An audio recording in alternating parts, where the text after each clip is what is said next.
রহমান রহিম আল্লাহ তাআলার নামে।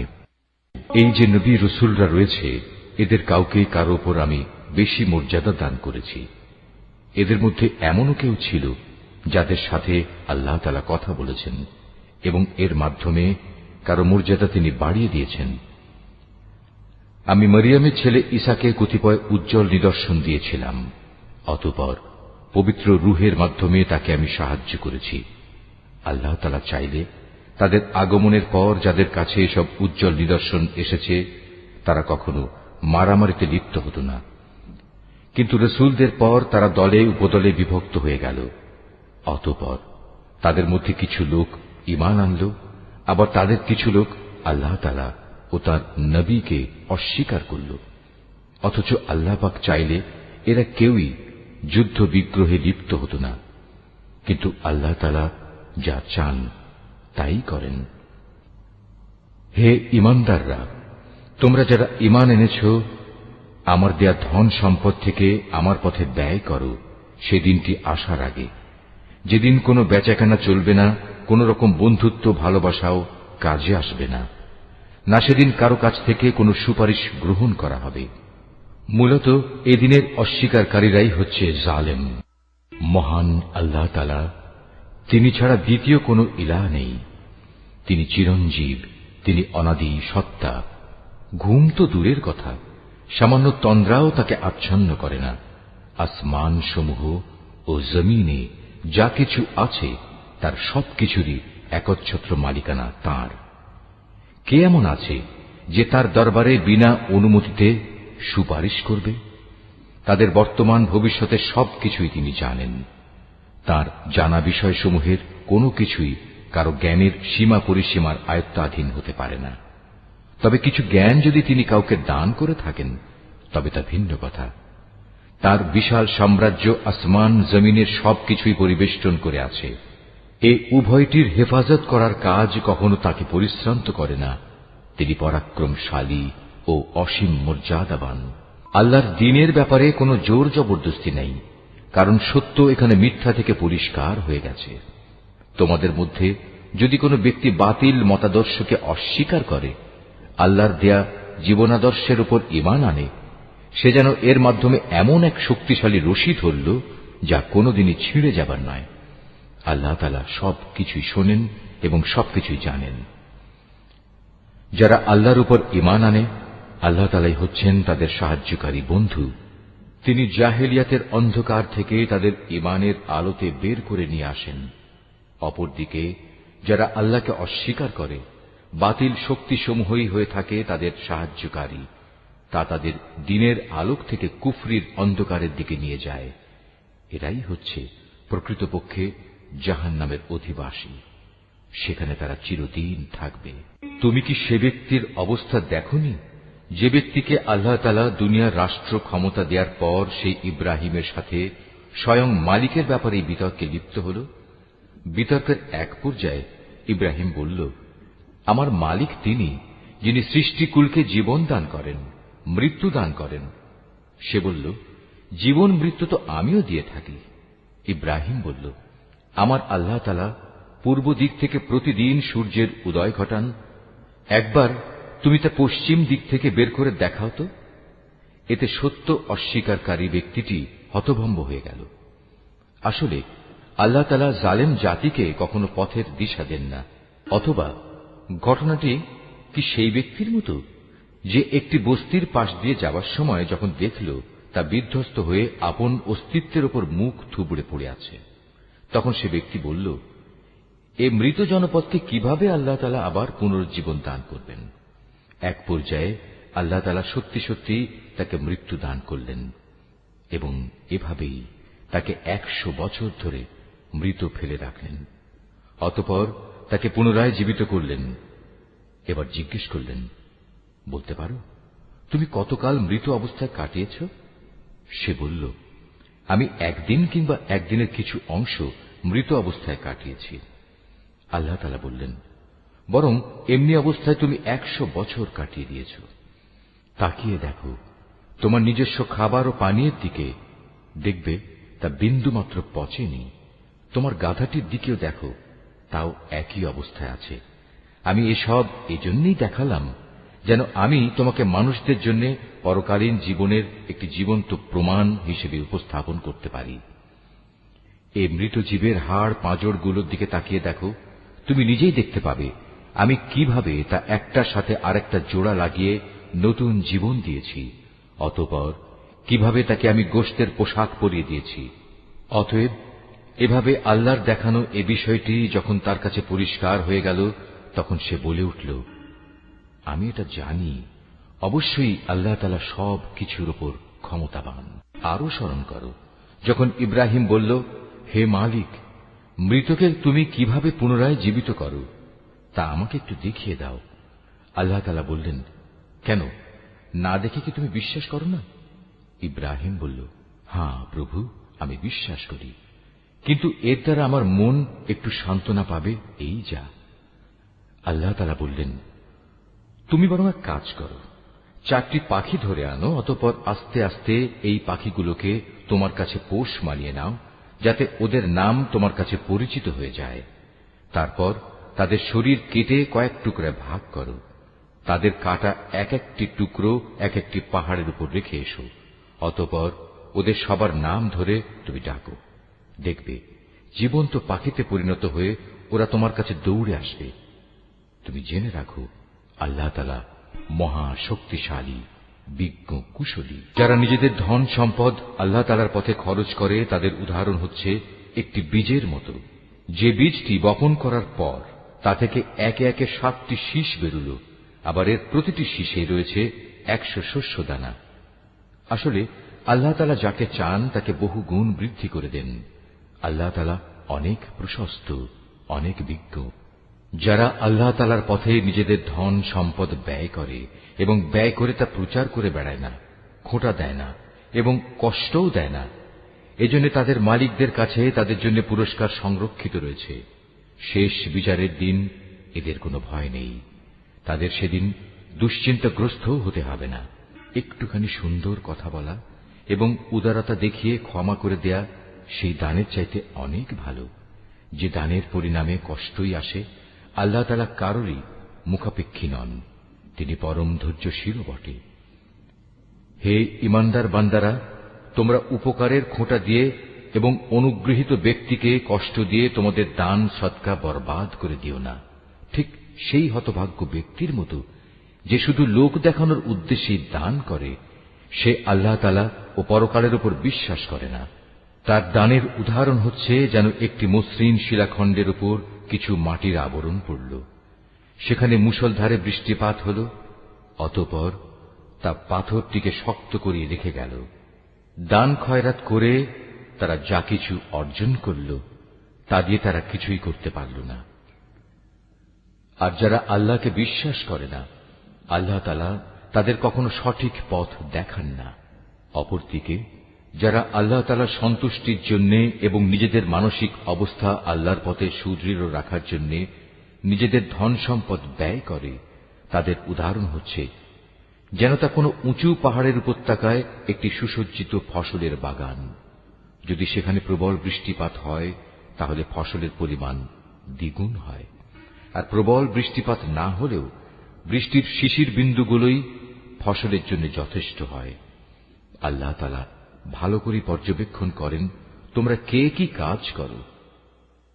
তোমাদের কেউ কি চাইবে যে তার কাছে ফলে ফুলে সুশোভিত একটি বাগান থাকুক, যাতে খেজুর ও আঙুর সহ বিভিন্ন ধরনের ফলমূল থাকবে, তার তলদেশ দিয়ে আবার প্রবহমান থাকবে কতিপয় ঝর্ণাধারা, আর এর ফল ভোগ করার আগেই বাগানের মালিক বয়সের ভারে নুয়ে পড়বে এবং তার কিছু দুর্বল সন্তান থাকবে। এই অবস্থায় হঠাৎ করে এক আগুনে বাতাস এসে তার সব স্বপ্ন জ্বালিয়ে দিয়ে যাবে।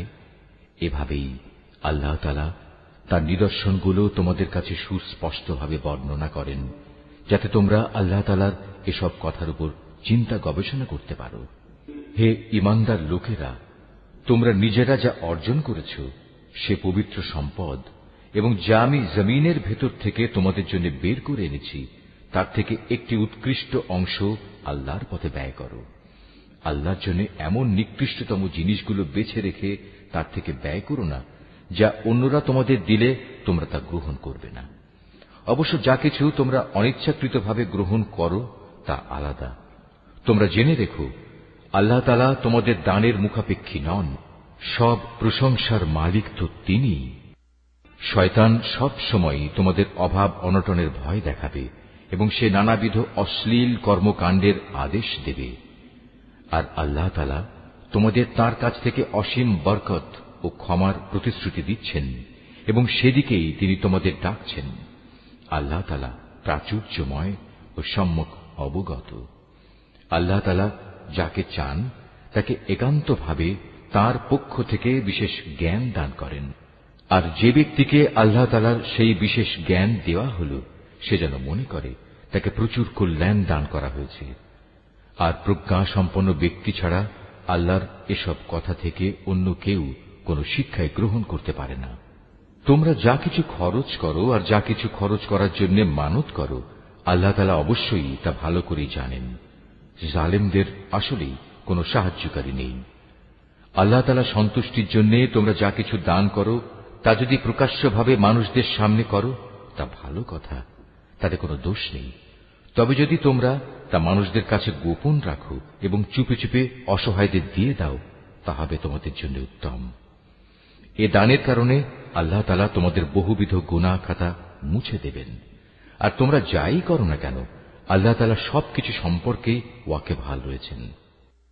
যারা তোমার কথা শোনে না, তাদের হেদায়েতের দায়িত্ব তোমার উপর নয়, তবে আল্লাহ তাআলা যাকে চান তাকেই সঠিক পথ দেখান।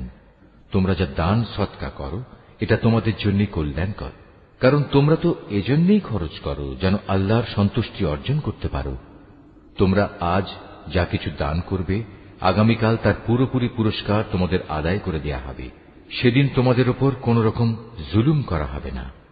দান সদকা তো তোমাদের মাঝে এমন কিছু গরিব মানুষের জন্য যারা আল্লাহর পথে এমনভাবে ব্যাপৃত, যারা নিজেদের জন্য জমিনের বুকে চেষ্টা সাধনা করতে পারে না। আত্মসম্মান বোধের কারণে কিছু চায় না বলে অজ্ঞ মূর্খ লোকেরা এদের মনে করে এরা বুঝি সচ্ছল, কিন্তু তুমি এদের বাহ্যিক চেহারা দেখেই এদের সঠিক অবস্থা বুঝে নিতে পারো। এরা মানুষদের কাছ থেকে কাকুতি মিনতি করে ভিক্ষা করতে পারে না। তোমরা যা কিছুই খরচ করবে, আল্লাহ তাআলা তার যথার্থ বিনিময় দেবেন, কারণ তিনি সবকিছুই দেখেন। যারা দিনরাত প্রকাশ্যে ও সঙ্গোপনে নিজেদের মাল সম্পদ ব্যয় করে, তাদের মালিকের দরবারে তাদের এ দানের প্রতিফল সুরক্ষিত রয়েছে। তাদের উপর কোন রকম ভয়ভীতি থাকবে না, তারা চিন্তিতও হবে না। যারা সুদ খায় তারা মাথা উঁচু করে দাঁড়াতে পারবে না, দাঁড়ালেও তার দাঁড়ানো হবে সে ব্যক্তির মতো যাকে শয়তান নিজস্ব পরশ দিয়ে দুনিয়ার লোভ লালসায় মোহাচ্ছন্ন করে রেখেছে। এটা এই কারণে যেহেতু এরা বলে ব্যবসা বাণিজ্য তো সুদের মতোই একটা কারবারের নাম, অথচ আল্লাহ তাআলা ব্যবসা হালাল করেছেন এবং সুদকে হারাম করেছেন।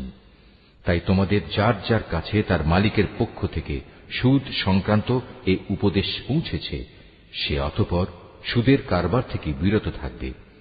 আগে এ আদেশ আসা পর্যন্ত যে সুদ সে খেয়েছে তা তো তার জন্য অতিবাহিত হয়েই গেছে। তার ব্যাপার একান্তই আল্লাহ তাআলার সিদ্ধান্তের উপর।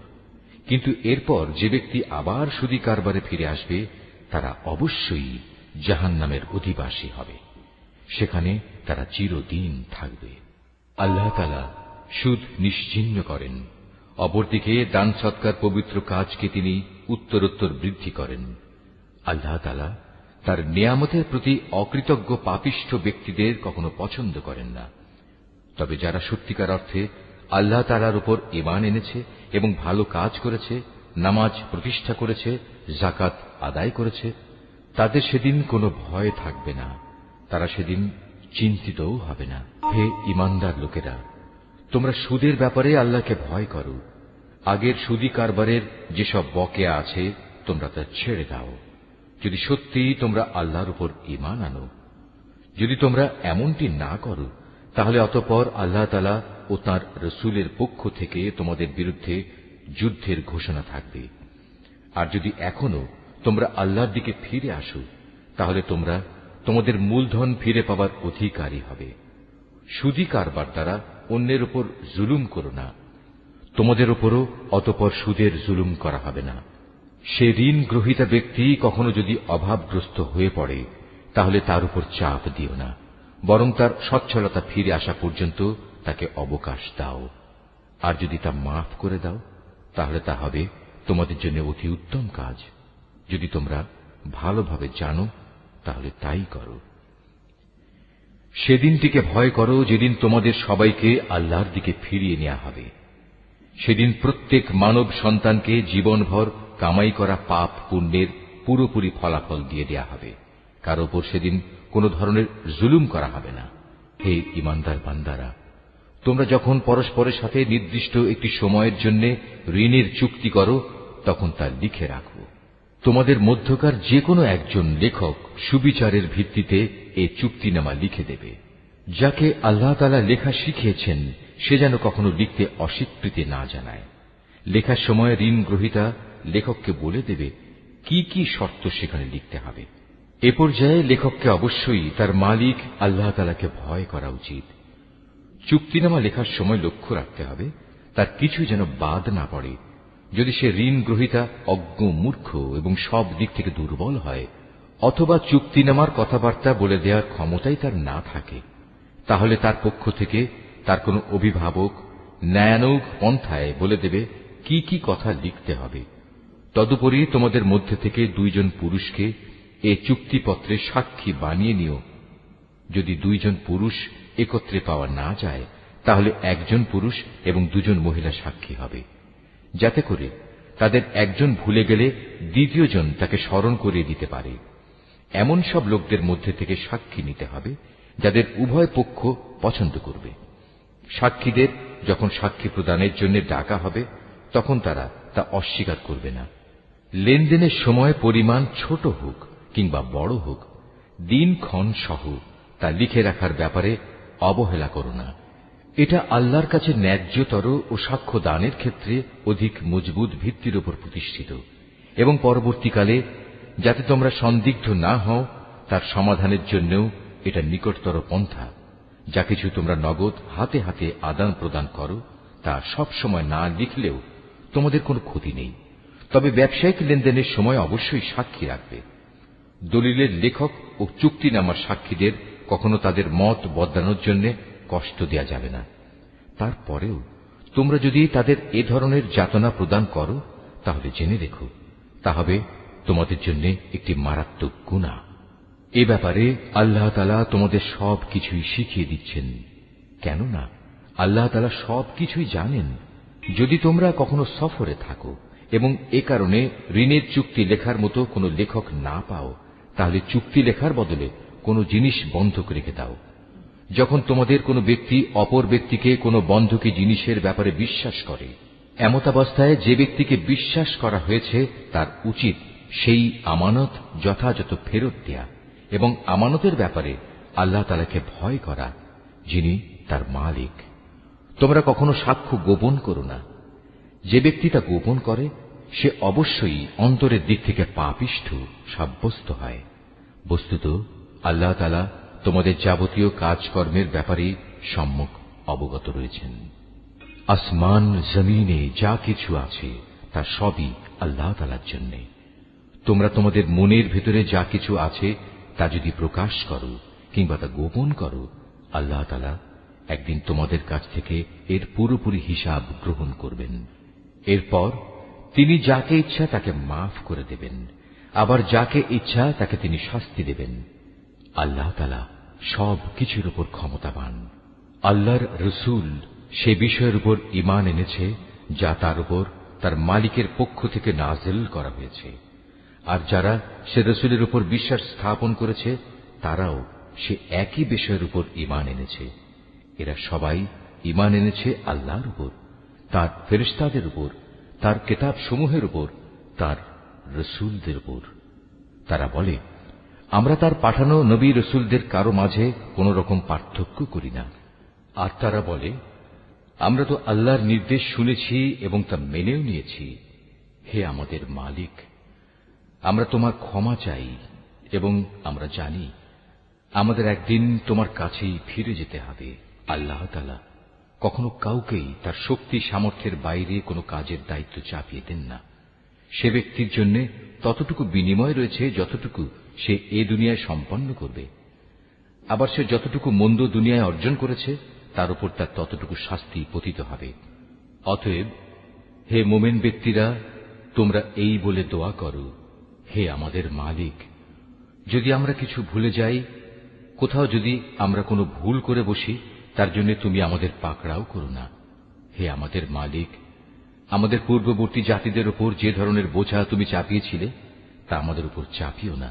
হে আমাদের মালিক, যে বোঝা বইবার সামর্থ্য আমাদের নেই তা তুমি আমাদের উপর চাপিয়ে দিও না।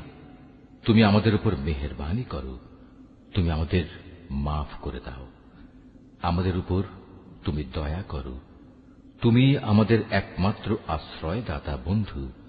অতএব কাফেরদের মোকাবেলায় তুমি আমাদের সাহায্য করো। সূরা আলে ইমরান। রহমান রহিম আল্লাহ তাআলার নামে। আলিফ লাম মিম। মহান আল্লাহ তাআলা, তিনি ছাড়া অন্য কোনো মাবুদ নেই। তিনি চিরঞ্জীব, তিনি চিরস্থায়ী। তিনি সত্য দিন সহকারে তোমার উপর এই কিতাব নাজিল করেছেন, যা তোমার আগে নাজিল করা যাবতীয় কিতাবের সত্যতা স্বীকার করে, এবং তিনি তাওরাত ও ইনজিল নাজিল করেছেন মানব জাতিকে সঠিক পথ প্রদর্শনের জন্য। ইতিপূর্বে আল্লাহ তাআলা আরো কিতাব নাজিল করেছেন। তিনি হক ও বাতিলের মধ্যে ফয়সালা করার মানদণ্ড হিসেবে কোরআন অবতীর্ণ করেছেন। তা সত্ত্বেও যারা আল্লাহ তাআলার নিদর্শন সমূহকে অস্বীকার করবে তাদের জন্য রয়েছে কঠোর শাস্তি। আল্লাহ তাআলা অসীম ক্ষমতার মালিক, তিনি চরম প্রতিশোধ গ্রহণকারীও বটে। আল্লাহ তাআলার কাছে আকাশমালা ও ভূখণ্ডের কোন তথ্যই গোপন নেই। তিনি তো সেই মহান সত্তা যিনি মায়ের পেটে থাকতেই তার ইচ্ছা মতো তোমাদের আকৃতি গঠন করেছেন। আসলেই আল্লাহ তাআলা ছাড়া দ্বিতীয় কোনো মাবুদ নেই। তিনি প্রচন্ড ক্ষমতাশালী এবং প্রবল প্রজ্ঞাময়। তিনি সেই মহান সত্তা। তিনি তোমার উপর এই কিতাব নাজিল করেছেন। এই কিতাবে দু ধরনের আয়াত রয়েছে। এর কিছু হচ্ছে সুস্পষ্ট দ্ব্যর্থহীন আয়াত, সেগুলি হচ্ছে কিতাবের মৌলিক অংশ। এছাড়া বাকি আয়াতগুলো হচ্ছে রূপক বর্ণনায় বর্ণিত মানুষের মাঝে যাদের অন্তরে বক্রতা রয়েছে। তারা এগুলোকে কেন্দ্র করেই নানা ধরনের ফিতনা ফাসাদ সৃষ্টি করা এবং আল্লাহর কিতাবের অপব্যাখ্যা করার উদ্দেশ্যে এসব রূপক আয়াত থেকে কিছু অংশের অনুসরণ করে। মূলত এসব রূপক বিষয়ের ব্যাখ্যা আল্লাহ তাআলা ছাড়া আর কেউ জানে না। এ কারণেই যাদের মধ্যে জ্ঞানের গভীরতা আছে সেসব ব্যক্তি বলে, আমরা এর সবটুকুর উপর ঈমান এনেছি। এগুলো সবই তো আমাদের মালিকের পক্ষ থেকে আমাদের দেয়া হয়েছে। সত্য কথা হচ্ছে, আল্লাহর হেদায়েতে প্রজ্ঞা সম্পন্ন লোকেরাই কেবল শিক্ষা গ্রহণ করে থাকে। তারা আরো বলে, হে আমাদের মালিক, একবার যখন তুমি আমাদের সঠিক পথের দিশা দিয়েছ, তখন আর তুমি আমাদের মনকে বাঁকা করে দিও না। একান্ত তোমার কাছ থেকে আমাদের প্রতি দয়া করো, কেননা যাবতীয় দয়ার মালিক তো তুমি। হে আমাদের মালিক, তুমি অবশ্যই সমগ্র মানব জাতিকে তোমার সামনে হিসাব নিকাশের জন্য একদিন একত্রিত করবে, এতে কোন রকম সন্দেহ নাই। নিঃসন্দেহে আল্লাহ তাআলা কখনোই ওয়াদা ভঙ্গ করেন না।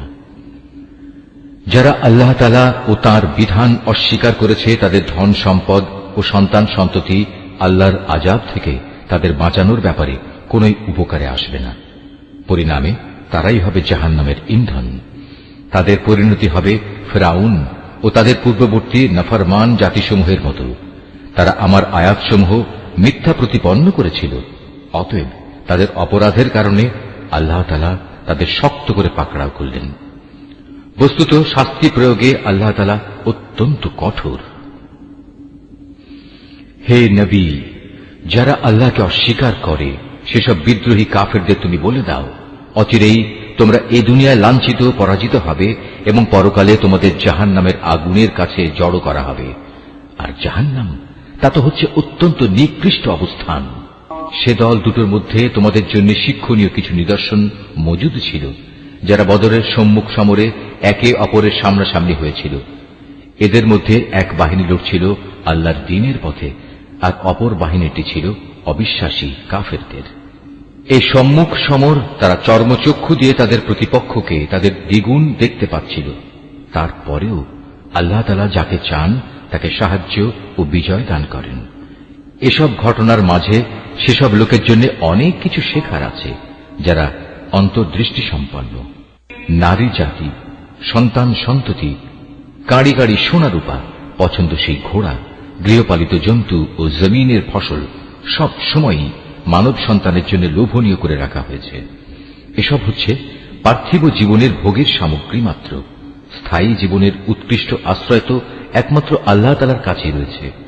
হে নবী, তুমি তাদের বলো, আমি কি তোমাদের এর চাইতে উৎকৃষ্ট কোন বস্তুর কথা বলবো? হ্যাঁ, সে উৎকৃষ্ট বস্তু হচ্ছে তাদের জন্য যারা আল্লাহকে ভয় করে।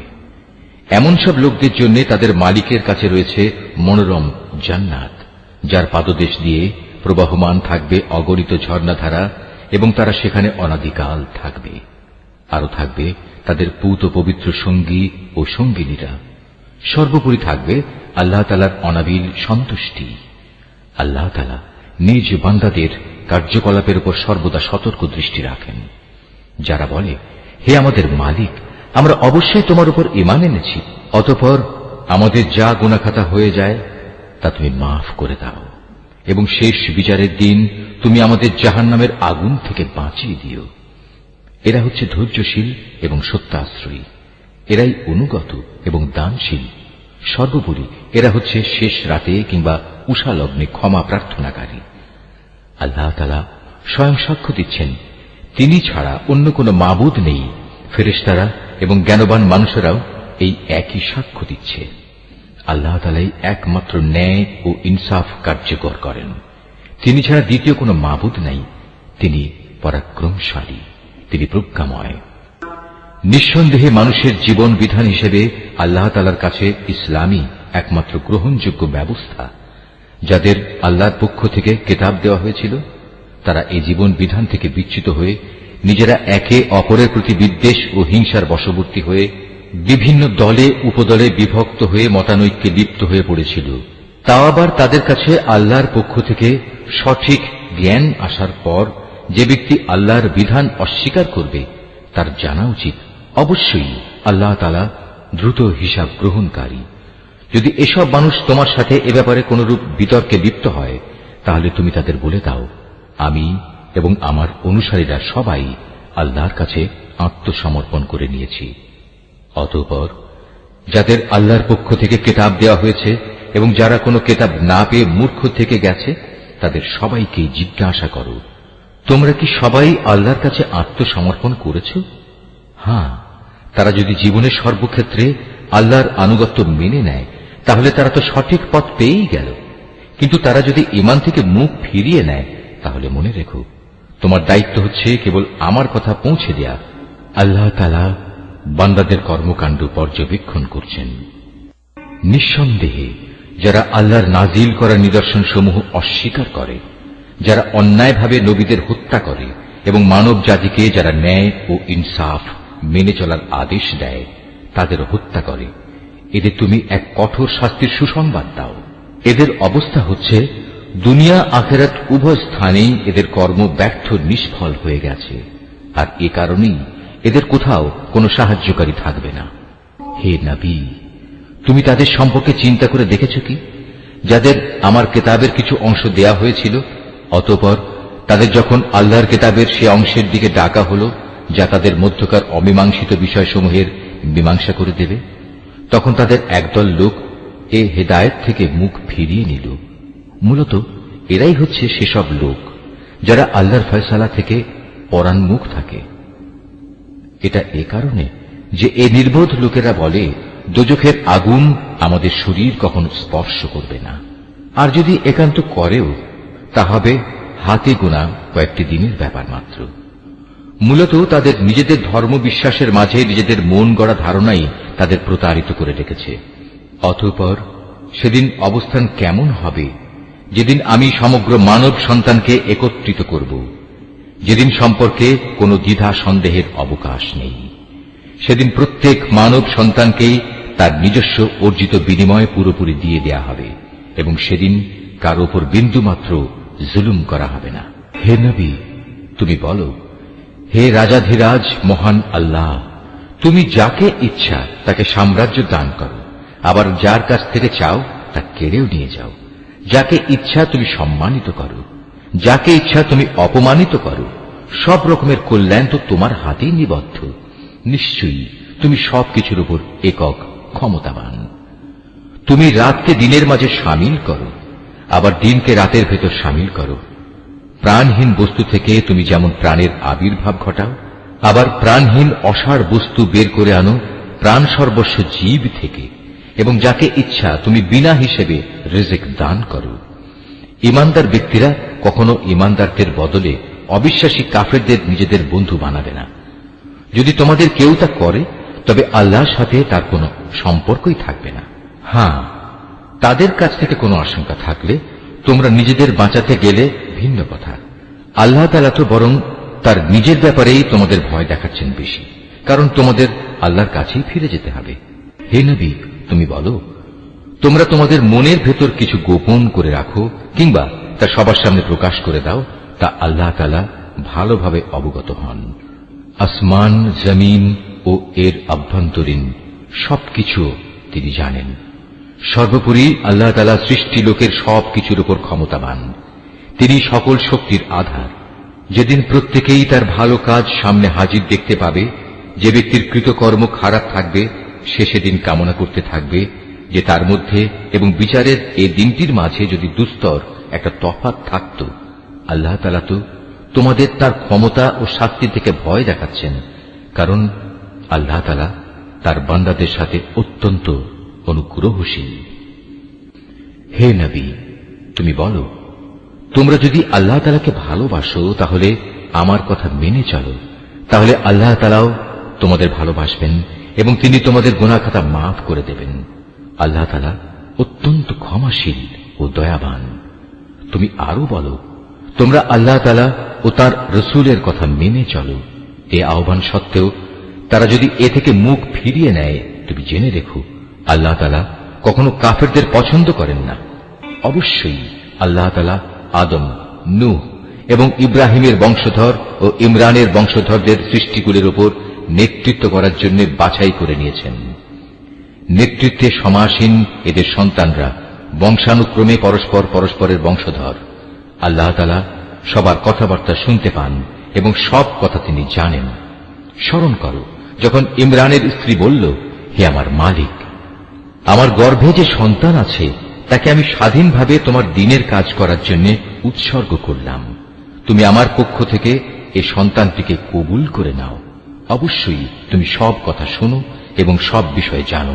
অতঃপর একসময় যখন ইমরানের স্ত্রী সেই সন্তান জন্ম দিল, তখন সে বলল, হে আমার মালিক, এ কি? আমি তো দেখছি একটি মেয়ে সন্তান জন্ম দিয়েছি। একটা মেয়েকে কিভাবে আমি তোমার পথে উৎসর্গ করব? আল্লাহ তাআলা তো ভালোভাবেই জানতেন ইমরানের স্ত্রী কোন ধরনের শিশু জন্ম দিয়েছে। আসলে আল্লাহ তাআলার কোনো কোনো কাজের জন্য ছেলে কিন্তু কখনো মেয়ের মতো হবে না।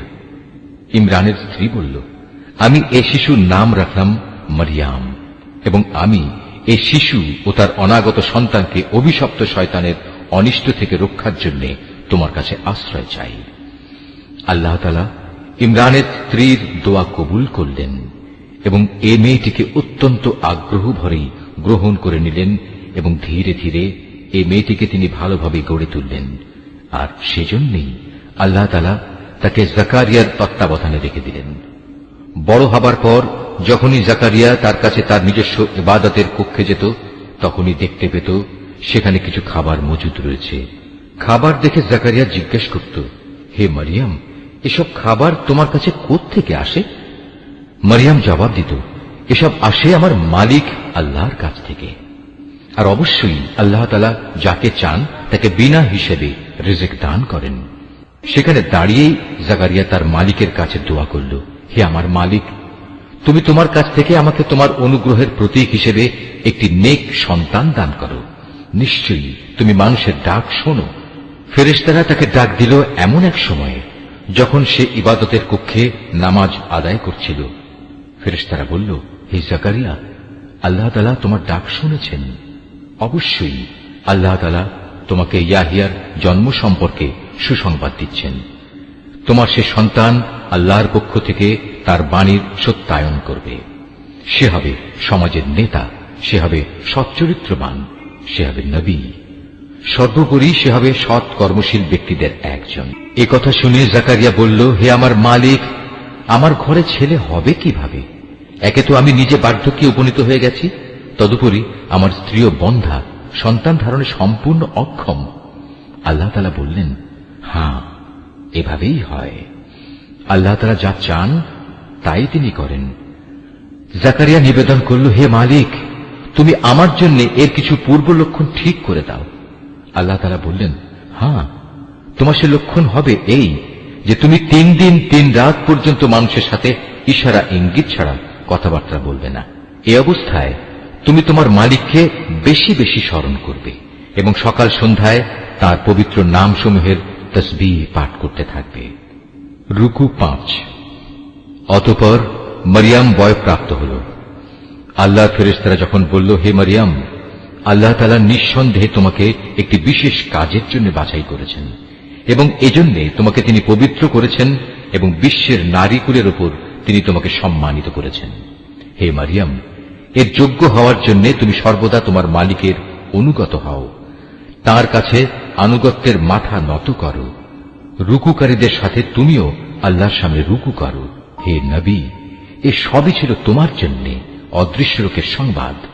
আমি এগুলো তোমাকে ওহীর মাধ্যমে জানিয়েছি, নতুবা তুমি তো সেখানে তাদের পাশে হাজির ছিলে না, বিশেষ করে যখন ইবাদতখানার পুরোহিতরা মরিয়মের পৃষ্ঠপোষক কে হবে এটা নির্বাচনের জন্য ভাগ্যরেখায় কলম নিক্ষেপ করেছিল, আর তুমি তাদের ওখানে উপস্থিত ছিলে না যখন তারা বিতর্ক করছিল। অতঃপর ফেরেশতারা বলল, হে মরিয়ম, অবশ্যই আল্লাহ তাআলা তোমাকে একটি পুত্র সন্তানের জন্ম সংক্রান্ত নিজস্ব এক বাণীর সুসংবাদ দিচ্ছেন। তার নাম হবে মসীহ। সে পরিচিত হবে মরিয়মের পুত্র ঈসা হিসাবে। দুনিয়া আখিরাতের উভয় স্থানেই সে সম্মানিত হবে। সে হবে আল্লাহর সান্নিধ্যপ্রাপ্ত ব্যক্তিদের অন্যতম। সে দোলনায় থাকা অবস্থায় যেমন মানুষের সাথে কথা বলতে পারবে, পরিণত বয়সেও তেমনি ভাবে তাদের সাথে কথা বলবে। বস্তুত সে হবে নেককার মানুষদের একজন। মরিয়ম বলল, হে আমার মালিক, আমার গর্ভে সন্তান আসবে কোত্থেকে? আমাকে তো কখনো কোনো মানব সন্তান স্পর্শ পর্যন্ত করেনি। আল্লাহ তাআলা বললেন, এভাবেই আল্লাহ তাআলা যাকে চান তাকে চিরাচরিত নিয়ম ছাড়াই পয়দা করেন। তিনি যখন কোনো কাজ করার সিদ্ধান্ত নেন তখন শুধু তাকে বলেন, হয়ে যাও, অতঃপর সাথে সাথে তা সংঘটিত হয়ে যায়। ফেরেশতারা মরিয়মকে বলল, তোমার সন্তানকে আল্লাহ তাআলা তাঁর কিতাব ও প্রজ্ঞার বিষয়গুলো শেখাবেন, সাথে সাথে তিনি তাকে তাওরাত এবং ইনজিলও শিক্ষা দেবেন। আল্লাহ তাআলা তাকে বনী ইসরাঈলদের কাছে রসুল করে পাঠালেন। অতঃপর সে আল্লাহর রসুল হয়ে তাদের কাছে এসে বলল, আমি নিঃসন্দেহে তোমাদের মালিকের কাছ থেকে নবুয়তের কিছু নিদর্শন নিয়ে এসেছি। সেই নিদর্শনগুলো হচ্ছে, আমি তোমাদের জন্য মাটি দ্বারা পাখির মতো করে একটি আকৃতি গঠন করব এবং পরে তাতে খুঁ দেব। অতঃপর তোমরা দেখবে এই আকৃতিটি আল্লাহর ইচ্ছায় জীবন্ত পাখি হয়ে যাবে, আর জন্মান্ধ এবং কুষ্ঠ রোগীকেও সুস্থ করে দেব। আল্লাহর ইচ্ছায় এভাবে আমি মৃতকেও জীবিত করে দেব। আমি তোমাদের আরো বলে দেব, তোমরা নিজের ঘরে কি কি জিনিস খাও, আবার কি জিনিস না খেয়ে জমা করে রাখো। মূলত তোমরা যদি আল্লাহর উপর ঈমান আনো তাহলে নিঃসন্দেহে এতে তোমাদের জন্য নিদর্শন রয়েছে। মসীহ ঈসা ইবনে মরিয়ম আরো বলবে, তাওরাতের যে বাণী আমার কাছে রয়েছে আমি তার সত্যায়নকারী। তাছাড়া তোমাদের উপর হারাম করে রাখা হয়েছে এমন কতিপয় জিনিসও আমি তোমাদের জন্য হালাল করে দেব, এবং আমি তোমাদের মালিকের পক্ষ থেকে এই নিদর্শন নিয়েই এসেছি। অতএব তোমরা আল্লাহকে ভয় করো এবং আমার আনুগত্য করো। নিশ্চয়ই আল্লাহ তাআলা আমার মালিক, তোমাদেরও মালিক। অতএব তোমরা তাঁরই ইবাদত করো, আর এটাই হচ্ছে একমাত্র সঠিক ও সোজা পথ। অতঃপর ঈসা যখন তাদের থেকে কুফরি আঁচ করতে পারল, তখন সে সাথীদের ডেকে বলল, কে আছো তোমরা? আল্লাহ তাআলার পথের দিকে চলার সময় আমার সাহায্যকারী হবে? হাওয়ারীরা বলল, হ্যাঁ, আমরাই হব আল্লাহর সাহায্যকারী। আমরা আল্লাহর উপর ঈমান এনেছি। হে ঈসা, তুমি সাক্ষী থাকো, আমরা সবাই এক একজন অনুগত বান্দা। হাওয়ারীরা বলল, হে আল্লাহ, তুমি যা কিছু নাজিল করেছ আমরা তার উপর ঈমান এনেছি এবং আমরা রাসূলের কথাও মেনে নিয়েছি, সুতরাং তুমি সত্যের পক্ষে সাক্ষ্যদাতাদের সাথে আমাদের নাম লিখে দাও। অতঃপর বনী ইসরায়েলের লোকেরা আল্লাহর নবীর বিরুদ্ধে দারুণ শঠতা করল, তাই আল্লাহ কৌশলের পন্থা গ্রহণ করলেন। বস্তুত আল্লাহ তাআলাই হচ্ছেন সর্বোত্তম কৌশলী। যখন আল্লাহ তাআলা বললেন, হে ঈসা, আমি তোমার এই দুনিয়ার জীবন কাটানোর কাল শেষ করতে যাচ্ছি এবং বর্তমান পরিস্থিতিতে আমি তোমাকে আমার কাছে তুলে আনব। যারা তোমাকে মেনে নিতে অস্বীকার করছে তাদের যাবতীয় পাপ থেকেও আমি তোমাকে পবিত্র করে নেব, আর যারা তোমাকে অনুসরণ করছে তাদের আমি কিয়ামত পর্যন্ত এই অস্বীকারীদের উপর বিজয়ী করে রাখব। অতঃপর তোমাদের সবাইকে আমার কাছেই ফিরে আসতে হবে। সেদিন ঈসা সম্পর্কিত যেসব বিষয়ে তোমরা মতবিরোধে লিপ্ত ছিলে তার সবকটি বিষয়ই আমি তোমাদের মাঝে মীমাংসা করে দেব। যারা আমার বিধান অস্বীকার করেছে আমি তাদের এই দুনিয়ায় অপমান ও আখিরাতে আগুনে দগ্ধ হওয়ার কঠোরতর শাস্তি দেব। এ থেকে বাঁচানোর মতো সেদিন তাদের কোনো সাহায্যকারী থাকবে না। অপরদিকে যারা আল্লাহর উপর ঈমান এনেছে এবং ভালো কাজ করেছে, অতঃপর আল্লাহ তাদের সবাইকে তাদের পাওনা পুরোপুরি আদায় করে দেবেন। আল্লাহ তাআলা জালেমদের কখনো ভালোবাসেন না। এই কিতাব যা আমি তোমাকে পড়ে শোনাচ্ছি তা হচ্ছে আল্লাহর নিদর্শন ও জ্ঞানপূর্ণ উপদেশ বিশেষ। সত্য কথা হচ্ছে আল্লাহ তাআলার কাছে ঈসার উদাহরণ হচ্ছে প্রথম মানুষ আদমের মতো। তাকেও আল্লাহ তাআলা মাতা পিতা ছাড়া সরাসরি মাটি থেকে পয়দা করেছেন। তারপর তাকে বললেন, এবার তুমি মানুষে পরিণত হয়ে যাও। সাথে সাথে তা মানুষ হয়ে গেল। এ হচ্ছে তোমার মালিক আল্লাহর পক্ষ থেকে আসা সত্য প্রতিবেদন। অতঃপর তোমরা কখনো সেসব দলে সামিল হও না যারা ঈসার ব্যাপারে নানা রকম সন্দেহ পোষণ করে।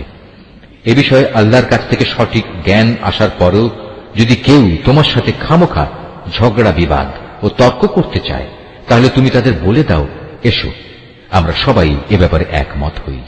আমরা আমাদের ছেলেদের ডাকব এবং তোমাদের ছেলেদেরও ডাকব। একইভাবে আমরা ডাকব আমাদের নারীদের এবং তোমাদের নারীদেরও। সাথে সাথে আমরা আমাদের নিজেদের এবং তোমাদেরও একসাথে জড়ো হওয়ার জন্য ডাক দেব। অতঃপর সবাই এক জায়গায় জড়ো হলে আমরা বিনীতভাবে আবেদন করব, আমাদের মধ্যে যে মিথ্যাবাদী তার উপর আল্লাহর অভিশাপ বর্ষিত হোক। এ হচ্ছে সঠিক ও নির্ভুল ঘটনা। আল্লাহ তাআলা ছাড়া দ্বিতীয় কোনো মাবুদ নাই। নিঃসন্দেহে আল্লাহ তাআলা পরম শক্তিশালী ও প্রজ্ঞাময়। অতঃপর তারা যদি এ চ্যালেঞ্জ থেকে মুখ ফিরিয়ে নেয়, তাহলে তারা যেন জেনে রাখে আল্লাহ তাআলা কলহ সৃষ্টিকারীদের ভালো করেই জানেন।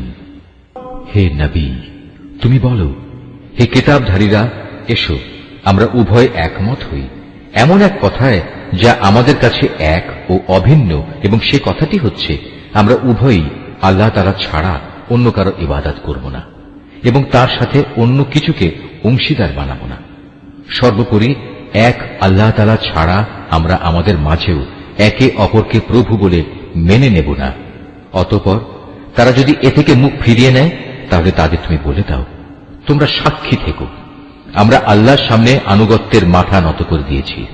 তুমি আরো বলো, হে কিতাবধারীরা, তোমরা ইব্রাহিম সম্পর্কে আমাদের সাথে অযথা কেন তর্ক করো, অথচ তোমরা জানো তাওরাত ও ইনজিল তার অনেক পরে নাজিল করা হয়েছে।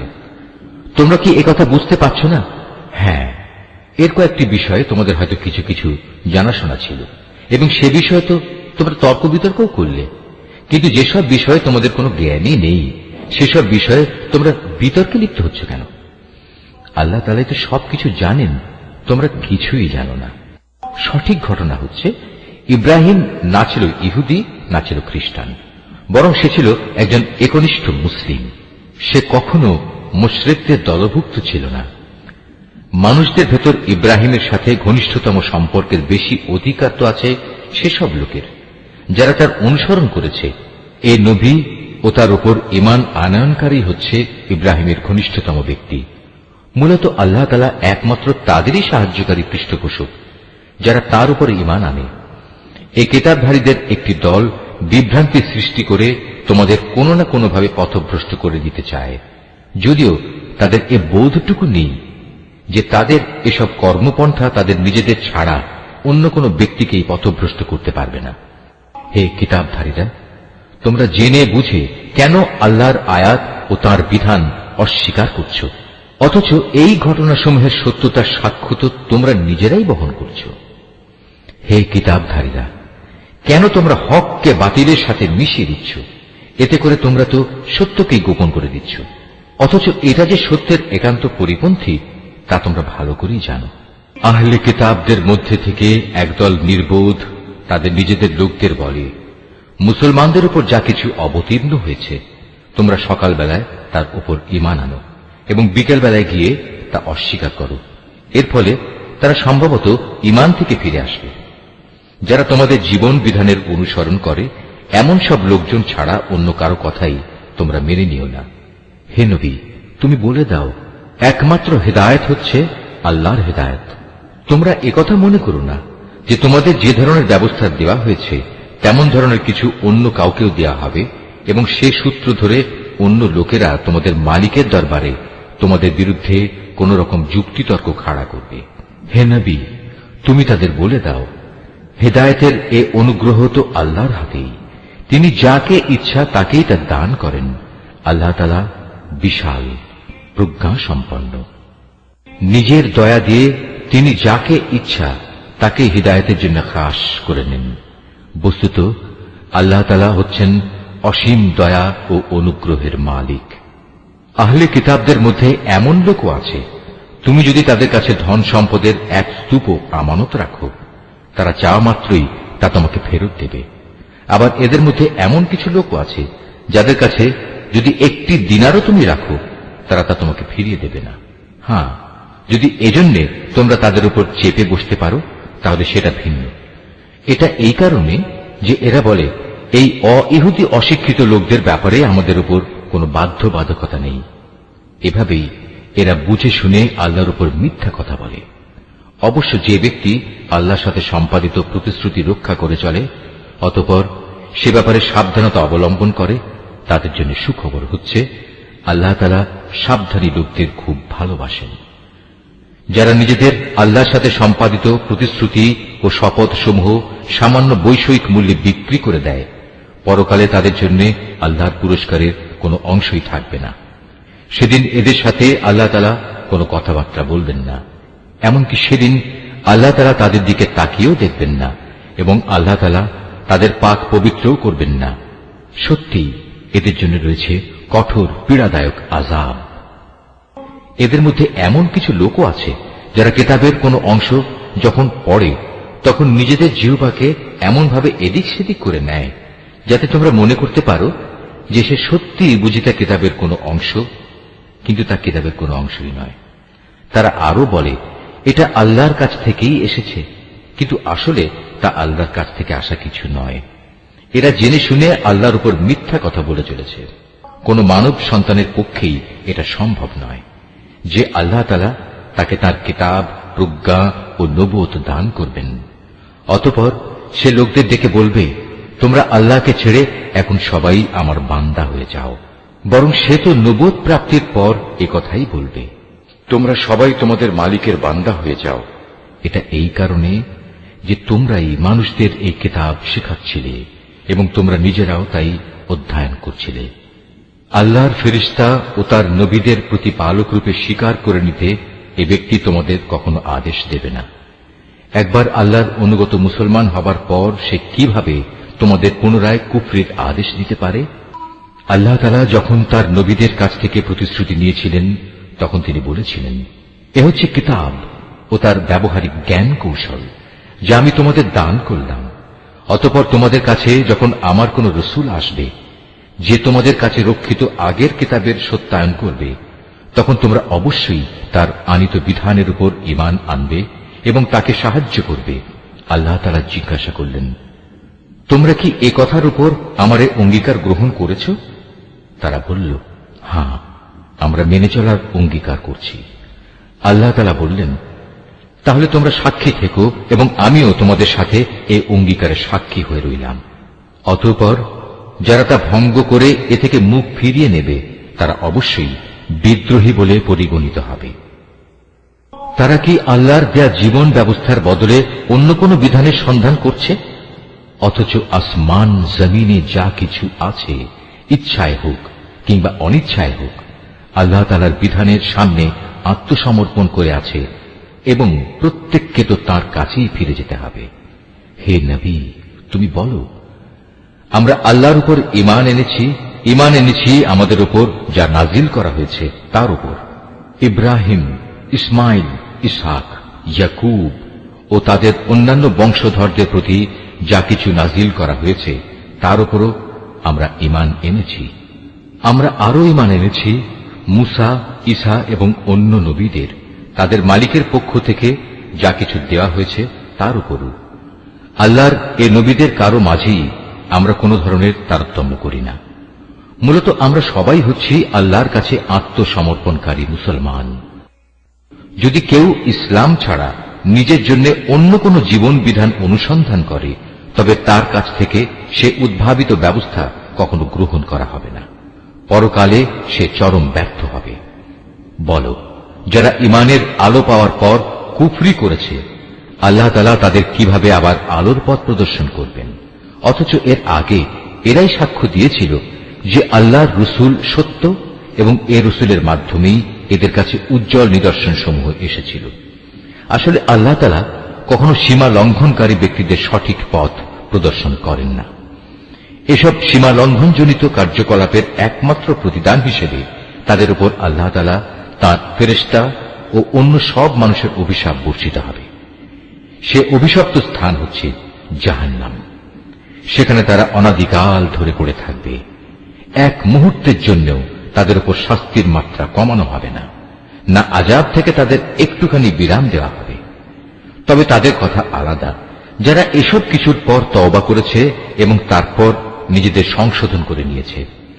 আল্লাহ তাআলা অবশ্যই ক্ষমাশীল ও পরম দয়ালু। কিন্তু যারা একবার ঈমান আনার পর কুফরির পথ অবলম্বন করেছে, অতঃপর তারা এই বেঈমানি কার্যকলাপ দিন দিন বাড়াতেই থেকেছে, আল্লাহর দরবারে তাদের তওবা কখনো কবুল হবে না, কারণ এ ধরনের লোকেরাই হচ্ছে পথভ্রষ্ট। রুকু 10। এটা সুনিশ্চিত, যারা আল্লাহ তাআলাকে অস্বীকার করেছে এবং কুফরি অবস্থায় তাদের মৃত্যু হয়েছে, তারা যদি নিজেদের আল্লাহর আযাব থেকে বাঁচানোর জন্য এক পৃথিবী পূর্ণ স্বর্ণ মুক্তিপণ হিসেবে খরচ করে, তবু তাদের কারো কাছ থেকে তা গ্রহণ করা হবে না। বস্তুত এরাই হচ্ছে সেসব হতভাগ্য ব্যক্তি যাদের জন্য রয়েছে মর্মন্তুদ আযাব, আর সেদিন তাদের কোনো সাহায্যকারীও থাকবে না। নিশ্চয়ই আল্লাহ যা বলেছেন সত্য বলেছেন।